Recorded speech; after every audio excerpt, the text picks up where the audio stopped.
Nous retrouvons nos chers amis Adam Adjorno, journaliste, directeur de publication de Vision d'Afrique et Passeur et Edo, comme président du mouvement Martin Luther King, parmi les dirigeants internationaux cités par le consortium ICIJ dans les Pandora Papers figure le premier ministre ivoirien. Selon l'enquête internationale, Patrick Jérôme Hachi aurait eu une société offshore jusqu'à au moins 2006.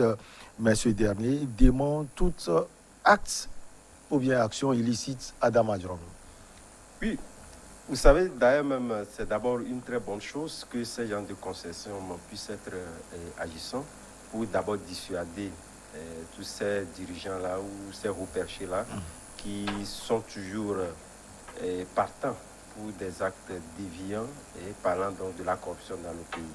C'est d'abord une bonne chose. Mais aujourd'hui, je pense que, suivant les explications d'un journaliste du journal Le Monde qui a participé à cette enquête collaborative, je pense que quelque part, ils ont eu quand même, n'eût été le fait que peut-être Patrick Hachi sera aujourd'hui un Premier ministre et cela leur permettra de lui donner, disons, le temps nécessaire pour créer la psychose voulue derrière ces allégations. Il ne serait pas normalement cité. Si je compare un peu ce qui est dit avec la comparaison des explications données sur l'aspect fonctionnel même de ces enquêtes collaboratives. Mais c'est vrai, quelque part, lorsque vous parcourez un peu les dires de Patrick Hachi, puisque lorsque vous alliez et puis vous lisez véritablement ce qui est incriminé en ce qui concerne sa personne dans cette enquête-là, vous verrez véritablement qu'il n'y a pas une discordance entre les moments où les actes sont commis et ses fonctions actuelles. Mais on a laissé présager ou laissé entrevoir que voilà, les allégations sur lesquelles il est incriminé sont intervenues au moment où il occupait les charges politiques dans son pays. C'est depuis 1996, si je ne me trompe pas. Ce qui n'est pas le cas. Donc, quelque part, disons, on a eu véritablement acclamé ce nom-là, justement pour créer la psychose voulue, et ça a pris véritablement. Et je pense qu'il faudrait avoir raison garder ou avoir pratiquement le triomphe modeste en faisant encore en sorte que, disons, ces enquêtes-là, loin de pouvoir peut-être prendre, disons, le contre-pied, il faudrait quand même qu'on soit objectif pour toujours continuer par lui donner, disons, la crédibilité nécessaire. Sans quoi, il n'y a pas que Patrick Hachi, il y a d'autres grands hommes ou pratiquement les hommes politiques qui ont été cités dans cette affaire-là. Mais lorsqu'on fait un peu le parallèle entre les charges qui sont incriminées et leurs fonctions actuelles, il n'y a pas véritablement de concordance. C'est en ce sens que je dis que c'est une bonne chose, d'abord pour ne serait-ce que la dissuasion, faire en sorte que les gens puissent savoir quand même que ce qu'ils font dans l'ombre est peut-être suivi. Et là, je pense qu'au niveau de la crédibilité à accorder véritablement donc à cette enquête collaborative, les explications entreprises ou les explications données par ce journaliste-là, moi, me laissent perplexe. J'ai été sidéré de constater que on donne la crédibilité à quelque chose compte tenu du fait que nous avions eu quand même à pouvoir peut-être parcourir, ne serait 3-4 fois, et on dit que c'est vrai. Ça voudrait dire quelque part que la véracité même de ce qui est mis en cause est à prendre avec beaucoup de pincettes, compte tenu du fait qu'il y a des noms qui ne sont pas cités, mais sur la ligne de transaction, on dit voilà que cette personne, sa signature a été retrouvée par 2-3 fois, donc on dit que c'est vrai. Donc je pense que le paradoxe est là. Il faudrait quand même qu'au-delà de pouvoir précipiter un an pour des allégations de ces gens, je pense que c'est très peu. On pouvait encore prendre davantage le temps, pousser les enquêtes et véritablement sortir quelque chose que de pouvoir être, disons, dans une sorte de figure, de pouvoir peut-être faire clamer ce qui ne l'est pas en réalité. Et je pense que c'est ce qui est advenu avec le Premier ministre Patrick Hachi. En 1996, Patrick Jérôme Hachi monte sa société de consulting en stratégie à Abidjan. 2 ans plus tard, dans le cadre de ses activités, il crée cette société offshore dévoilée dimanche par le consortium ICIJ. Passeur Edo Komi, comme Adam l'a dit tout à l'heure, c'est une société créée depuis 1985. Finalement, on parle parce qu'il faut parler. Non, c'est vrai quand même que, vous savez, ici, il est question de l'évasion fiscale. Et que, pour que les gens échappent au contrôle, Donc, ils vont placer leurs fonds dans les paradis, dans les paradis fiscaux. Et du coup, la question qui se pose, c'est que pourquoi les gens choisissent pour dribbler la possession ou bien leur propriété, que ce soit les propriétés financières qui sont les leurs. Et du coup, il a dit quelque chose tout à l'heure, ça a dit quelque chose tout à l'heure, j'étais en train de le regarder. Je suis d'accord que ces gens d'enquête soient plus dissuasifs. Parce qu'au même moment, on parle de la corruption, on parle de la bonne gouvernance. Il faut quand même faire un état des lieux, il faut qu'il y ait quand même, dans ces enquêtes-là, dans les procédures d'enquête, qu'il y ait un rapprochement. Parce que quand on parle de 96 par rapport à la fonction que Patrick Hachi occupe aujourd'hui, vous vous rappelez, il y avait Panama Papers, aujourd'hui on parle de Pandora Papers. Donc ça dit quand même que cela, jusqu'au jour d'aujourd'hui, des fonds continuent d'être placés dans des... Même en étant Premier ministre, il peut... Ce qui veut dire que... il peut. Ce qui veut dire que la possibilité... Vous suivez mon regard, quoi. Non, bien sûr, je suis son regard. La possibilité est déjà là. Ouais. Même si c'est créé depuis 1996, le tuyau, les rouages sont déjà là pour qu'en tant que Premier ministre, il puisse facilement placer ses Même fonds. avant, en étant secrétaire général de la présidence. Justement. Donc, par rapport à ses fonctions, s'il était resté en tant que propriétaire de ce cabinet de consulting, là, il y a quand même de la matière à peut-être le disculper.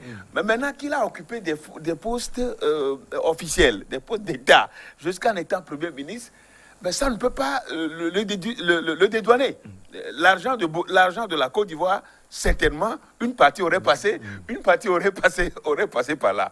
Bon, donc, du coup, c'est une bonne chose que ces enquêtes-là, que ce consortium puisse faire cette enquête et puisse placer plusieurs personnalités. On parle de Dominique Strauss-Kahn, on parle de Tony Blair. On parle d'autres personnalités ivoiriennes. On parle même de Uhuru Kenyatta. Le président Kenyan. Donc on parle de tous ces gens.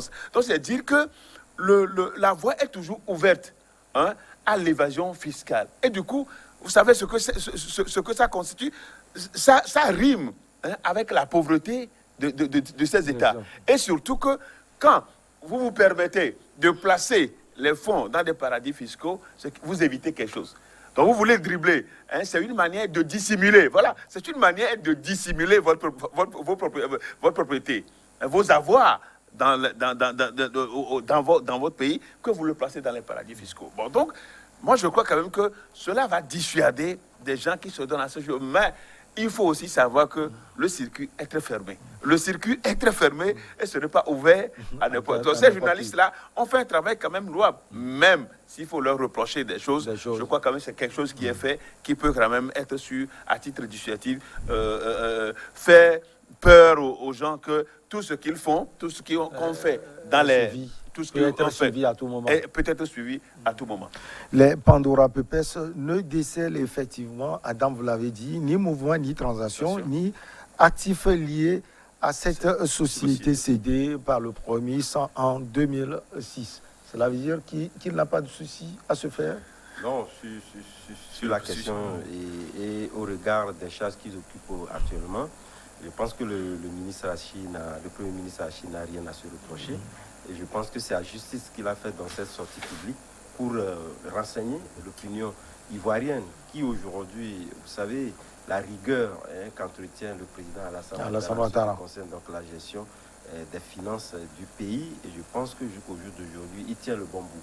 Même s'il lui est reproché sur l'aspect politique un certain nombre de choses, il tient le bon bout et le développement de la Côte d'Ivoire va sans cesse croissant. Et on peut le constater également au niveau de la conscience économique. Oui, la posture économique, évidemment, il a beaucoup amélioré. Et puis le cadre de vie également de ses concitoyens, ils les ont beaucoup améliorés. On a vu les salaires, ou carrément le SMIC qui est passé en 10 ans pratiquement du simple au double, etc. Donc, il ne saurait quand même pas tolérer ce genre de choses qu'ils puissent voir. Si même lui-même n'a pas été cité, de toutes les façons, il a été banquier. Et si cela advenait qu'il puisse peut-être mettre les fonds de l'État ailleurs, il sait bien le faire. Parce que, vous savez, la question liée à Hachi, à partir du moment Vous avez donc passé par la case affaires avant d'occuper les charges d'État liées donc à votre posture politique. C'est beaucoup plus facile parce que ce sont des gens qui connaissent véritablement ce monde d'affaires-là et peuvent facilement dissimuler l'argent. Et vous savez, lorsque on parle donc de paradis fiscaux, de toutes les façons, c'est la corruption à grande échelle. Ouais, bien sûr, mais vraiment à grande échelle. Ce qu'il faut faire remarquer, tout simplement, je pense que c'est une bonne chose. Moi, quand je disais, je parlais donc de cette question liée donc à la fiabilité du rapport et du cheminement encouru jusqu'à arriver à pondre à sortir de ces noms-là. Je ne prenais pas la chose dans toute sa globalité. De toutes les façons, il y en a aujourd'hui qui ne sont pas prononcés quelque part, c'est qu'il y a des indices probants qui les incriminent. Mais sur la question concernant Patrick Hachi, je pense qu'il est parti en situant la chose dans le temps et véritablement donc éclairé par rapport aux chats qu'il avait occupés et qui lui ont permis de pouvoir donc créer cette société-là, dont le rapprochement entre ces deux tendances-là n'ont pas été bien fait. C'est vrai qu'en arrière-plan, comme l'a fait d'ailleurs même le président béninois qui a dit à un moment donné que voilà, lui n'a plus rien à voir avec les sociétés, les alités. Or, on sait que pertinemment, vous continuez donc par devenir les actifs de la société et tout à tard, lorsque vous ne serez pas aux affaires, avec les avantages qui vont bien évidemment avec, de toutes les façons, vous pourrez toujours faire fructifier cette société-là. Donc, c'est très difficile de pouvoir se dissocier. Disons, la gestion de cette entreprise en étant toujours aux affaires.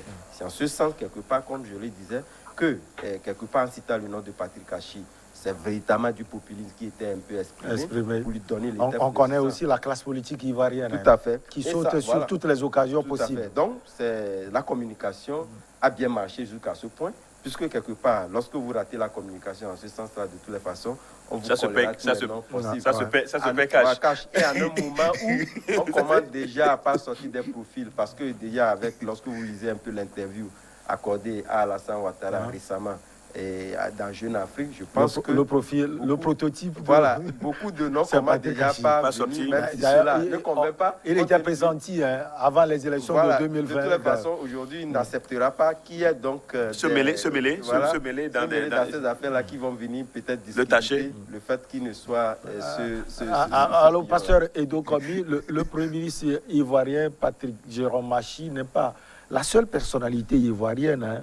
Bon, on n'a pas cité des noms, mais on ne peut pas seulement trouver ces personnalités au niveau du pouvoir, mais également dans d'autres partis politiques. Bon, on n'a pas cité le nom de Jean-Louis Billon, mais on sait que c'est un terrible homme d'affaires. Tout peut aller vite. C'est vrai quand même qu'on nous a seulement cité le nom de Patrick Hachi. Moi, dit d'autres Ivoiriens. Mais maintenant, de qui il s'agit, on ne sait pas. Mais l'autre n'est pas aussi, vous savez, c'est un grand homme d'affaires richissime. Bon, donc, ça dit quand même que les trouvailles pour ces hommes d'affaires qui sont devenus des hommes politiques, des hommes publics, les trouvailles pour pouvoir échapper au contrôle fiscal, c'est les paradis fiscaux. C'est les paradis fiscaux. En fait, il va falloir qu'on décrive aux gens même comment se passe les paradis. Quel est le cheminement? Comment se fait la transaction? Comment est-ce que tout se fait? C'est l'opacité qui est beaucoup plus exprimée. Voilà, justement, c'est ce à quoi je voulais me dire. C'est l'opacité. Et dans ce cas, aucune transaction illicite n'est décelée. Le cas du Premier ministre. Justement, c'est pourquoi, quelque part, comme je le disais tout à l'heure, il y a quand même une tendance à pouvoir piquer le Premier ministre pour voir comment est-ce qu'il va réagir. Vous savez, même les enquêteurs sont c'est des gens qui sont très rusés et qui savent des fois même comment taper. Comment taper. Et surtout qu'aujourd'hui, quand vous êtes le Premier ministre prône la bonne gouvernance, la lutte contre la corruption, et c'est de bonne guerre qu'ils aillent jusqu'en 1996. Voilà, opération mais propre. Donc quand on voit tout ça là, on est tenté de voir si cela, ils peuvent tirer même de cette communication. Heureusement qu'il a dit tout à l'heure que la communication, jusque-là, est en train de marcher. Et en train de marcher, les enquêteurs peuvent déceler à travers leur communication des choses qui peuvent encore leur permettre de parfaire le rapport. Bon, donc, affaire de paradis fiscaux, je crois quand même que pour nous, en Afrique, je crois que nous sommes habitués, hein, parce que la plupart des dirigeants d'Afrique, des hommes politiques, des hommes publics, pratiquent, sont toujours pour échapper au contrôle fiscal, donc faire évader le fisc, donc procèdent de cette manière, et c'est dommage. Et du coup, ça rend les pays africains pauvres, alors que des individus sont tellement riches à travers ce phénomène-là d'évasion fiscale. 30 secondes. Oui, je pense qu'on ne peut pas quand même clore cette question-là en ne jetant pas un peu les fleurs quand même à nos autorités aussi bien passées que présentes. Parce que jusqu'au jour d'aujourd'hui, même au niveau du Panama Papers, même s'il y en avait certains qui étaient gratignés, c'est le moment. Parce que je me rappelle ici quand je disais qu'un ancien ministre qui malheureusement n'est plus dans le gouvernement, il disait qu'il est très difficile quand même dans notre contexte togolais de pouvoir voir un ministre qui est donc un compte officiel à l'extérieur du pays, que c'est très très difficile. Et là, je pense que tous ces aspects-là nous montrent véritablement que le président Fagne Gnassingbe tient bien la barque et c'est véritablement donc de mettre ces ministres-là au pas. Il est très difficile quand même qu'on puisse parler de la corruption. C'est dans ce pays que les gens détournent. Quand les gens détournent, on ne sait pas. On ne sait pas si les gens le mettent. C'est là des maisons. De toutes les façons, c'est vrai. Tout le monde peut dire quand même qu'on détourne. Et justement, quand il parlait aujourd'hui vous le permettez, on va marquer la pause. Comme on va parler du Togo, on va en profiter pour mettre dedans la pause et on revient pour la suite.